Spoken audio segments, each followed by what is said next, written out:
C'est ici, dans cet hôpital, Biamba Marie Mutombo, qu'avaient été acheminés les corps repêchés dans les débris de l'appareil de la MONUSCO, qui a raté son atterrissage lundi dans l'après-midi à l'aéroport international de Ndjili. Nous sommes dans les couloirs du bâtiment. Un responsable de cet hôpital nous conduit vers Francis Mwamba, le seul rescapé des 33 passagers qui étaient à bord de l'avion. Mais avant de lui rencontrer, un entretien avec son médecin traitant, le docteur Chamamba. Celui-ci veut s'assurer que la caméra est éteinte. Contrainte professionnelle oblige, les images sont prises furtivement. Le docteur Chamamba s'entretient avec nous pour obtenir l'aval de la victime. Francis Mwamba, très coopératif, n'hésite pas. Couché sur son lit, les yeux fermés, Francis nous accorde cette interview et lance un appel pathétique aux gens de bonne volonté. Merci Télé 50 pour vos démarches. Vous êtes venu me surprendre ici à l'hôpital où je suis interné. D'abord, je suis interné parce que j'avais plutôt connu la crash d'un avion. Alors, parmi ces gens qui étaient à bord de cet avion, je suis le seul qui était sauvé. Alors, pour mon cas, les médecins m'ont dit que j'ai un problème au niveau des colonnes vertébrales.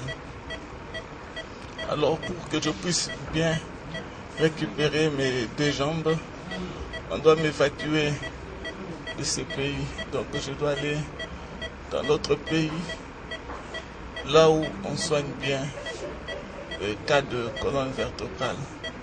J'ai saisi de cette occasion pour demander aux gens de bonne foi, surtout au gouvernement, Papa Mosito, Maman Olive, Joseph Kabila, qu'ils me soutiennent un peu parce que j'ai besoin vraiment de mes deux pieds. Si aujourd'hui je récupère mes deux pieds, j'aurai encore le courage d'aller chercher les informations pour l'intérêt de notre population. Sur place, nous sommes informés que la situation de Francis est très critique. La victime doit être urgemment transférée à l'étranger pour une meilleure prise en charge. Selon son médecin, sa colonne vertébrale a été sérieusement touchée. Les problèmes se posent juste au niveau de la colonne lombaire, parce qu'il a une fracture au niveau de la colonne lombaire qui comprime la moelle épinière. C'est ce qui fait qu'il a une importance fonctionnelle au niveau des membres inférieurs. Ici, on n'a pas de centre spécialisé pour les opérations de la colonne vertébrale. C'est seulement à l'étranger. Le père et la femme de la victime, c'est vraiment le désespoir. Ils ne savent pas quel saint se vouer. Ici, tous les gens sont bonne volonté. Ils ont MONUSCO, ils ont le gouvernement, ils ont les journalistes. Ils ont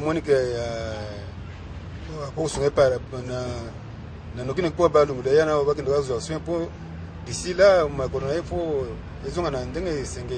lancer appel à Moutounios, la président, la biso, la maman Olive, Batunios, bako aider biso, ba journaliste, ba aider biso, ta Monis, Batunios, président. Donc tout ça aide à Moutounios à aider biso, c'est vraiment urgent. Pour le directeur général de cet hôpital, c'est plutôt les personnels qu'il faut féliciter pour sa bravoure. Au cours de notre entretien, M. Alexandre nous fait savoir que la prise en charge est intégralement assurée par l'hôpital. La mission des Nations Unies, quant à elle, a décliné toute responsabilité. Sur 33, 32 sont décédés, donc ce qui montre que ce n'était pas une mince affaire.